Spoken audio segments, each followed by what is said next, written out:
70th week, 3.5 years, and 3.5 years, Jesus talking about, he's referencing right there smack in the middle of Daniel 9:27, and he says this, therefore, verse 15 of Matthew 24, therefore when you see the abomination of desolation spoken of by Daniel the prophet, standing in the holy place, whoever reads, let him understand, let them those who are in Judea flee to the mountains.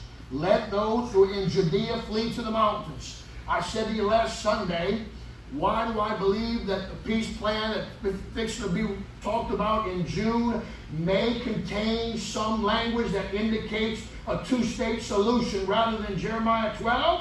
Because Jesus mentions Judea specifically. Now, why would he mention Judea specifically? Because Judea is located in the southern portion of the West Bank. The West Bank. He didn't say let those in Jerusalem. He didn't say let those in Tel Aviv. He didn't say let those in all other areas. He said Judea. Judea is in the West Bank. I feel, I'm not prophesying this, but I'm telling you, in order for the Jews to be given permission to build their third temple on the Temple Mount, I believe they're going to have to give up something that the Palestinians want. And the Palestinians want to occupy the West Bank. I believe that something is going to come to an agreement that they're going to say, listen, we'll give you a two-state solution in the West Bank if you allow them to build the temple. Now, I know that's not God's peace plan. I know it's not. But you can't rewrite the book. And I'm telling you, there's going to be something. Palestinians will never consent to the Jews building a temple without getting something. They're going to get something of value.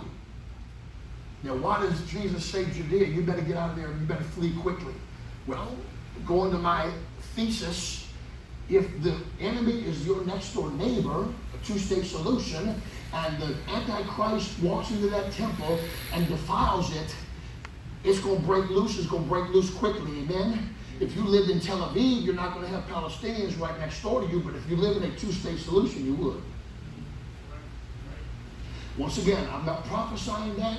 I am simply studying the scriptures and trying to come to a reason why he mentions Judea. And I think that could be the reason. He says, let him flee to the mountains. Verse 17, let him who is on the housetop not go down to take anything out of his house. When my bride and I were in Israel back in February, I was amazed at how many properties and homes still have flat roofs over there. They're flat roofs, and they use them as patios. So Jesus knew that even in this day, that it would be on top of the house. They could still be up there having leisure or supper, whatever they're doing on the housetop. He said, when you see this happening, get out of there quickly. Don't you be worried about no coat, nothing you got in your house. You better get out of there. Why? Because the overwhelming scourge is going to blow through there. We're going to see that. We're going to read that. He's going to let him in the housetop not go down to take anything out of the house. Verse 18, let him who is in the field not go back to get his clothes. But woe to those who are pregnant and to those who are nursing in those days, and pray that your flight may not be in winter or on the Sabbath day.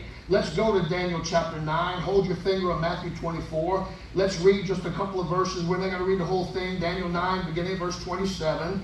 Let's see what Daniel said that Jesus is quoting. He said here, then he shall confirm a covenant with many for 1 week.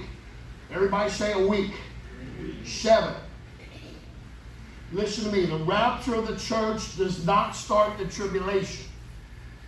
The building of a third temple does not start the tribulation. What starts the countdown of the last set of sevens, according to Daniel, what starts that countdown is the signing of a covenant. The signing of a covenant. The signing of a covenant between Israel and their enemies, Palestinians. He says here, then the covenant shall confirm a covenant with many for 1 week, but in the middle of the week he shall bring an end to sacrifice and offerings, and on the wing of abominations shall be one who makes desolate, even until the consummation which is determined is poured out on the desolate.